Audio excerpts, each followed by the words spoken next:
Dari riwayat Imam Ahmad dan Ibnu Majah bahwasanya ketika Nabi Ibrahim AS dilemparkan ke dalam api, mulailah semua hewan melata berusaha memadamkannya kecuali cicak yang justru meniupnya atau meniup api yang membakar Nabi Ibrahim AS. Diriwayatkan Abu Hurairah, barang siapa yang membunuh cicak dengan satu kali pukulan ditulis baginya 100 kebaikan, dan barang siapa yang membunuh pada pukulan atau bantingan yang kedua baginya lebih sedikit dari itu, dan barang siapa yang membunuhnya pada pukulan ketiga lebih sedikit daripada itu. Saya masih belum memahami hikmah perintah membunuh cicak. Bukankah cicak tidak membahayakan dan mengurangi populasi nyamuk? Bagaimana jika kita sudah mulai sholat berjamaah di masjid, ternyata baru menyadari ada kotoran cicak di dekat tempat sujud? Sahkah sholatnya? Ini malam ini kemana-mana pertanyaannya nih. Ini masalah sumpah ya. Ini tanya masalah rumah tangga, tanya masalah sholat. Baiklah, malam terakhir. Hadis ini hadis sahih. Sama halnya kita bertanya, kenapa Allah ciptakan babi? Kalau tidak boleh dimakan, tidak usah diciptakan sekalian. Itu akal-akalan kita manusia. Kenapa sholat asar 4 rakaat? Kenapa enggak duhur juga 4 rakaat sama-sama siang? Kenapa enggak satu saja Allah kasih? Daripada jam 12 sama jam 4, lebih baik jam 2 siang sekalian 4 rakaat. Loh, Allah maunya begitu. Gimana caranya kita sebagai makhluk memprotes Allah? Nggak bisa. Iman itu artinya meyakini dan mengikuti semua apa yang diperintahkan oleh Tuhan Allah SWT. Itu memang iman.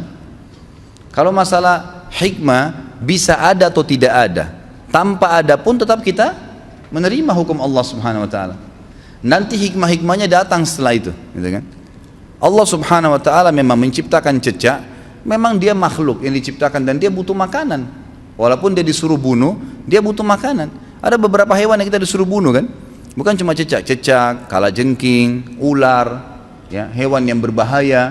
Memang kita dianjurkan bunuh. Anjing yang berwarna hitam semuanya, ya, sebagaimana sabda Nabi SAW, itu adalah jelmahan daripada syaitan, itu kan? Tapi semuanya hitam ya, semuanya, dan hanya anjing.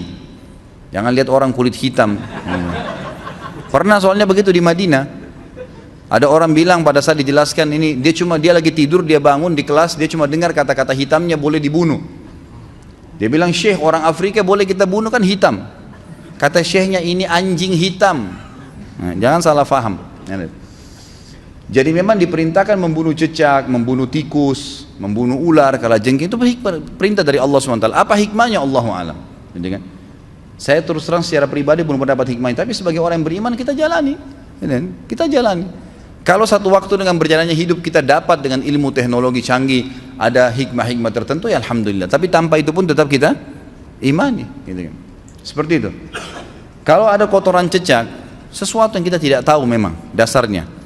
Kita lihat pada saat sudah bangun dari sujud atau rakaat pertama, pas rakaat kedua kelihatan ada seperti kotoran cicak. Ragu, pindah tempat.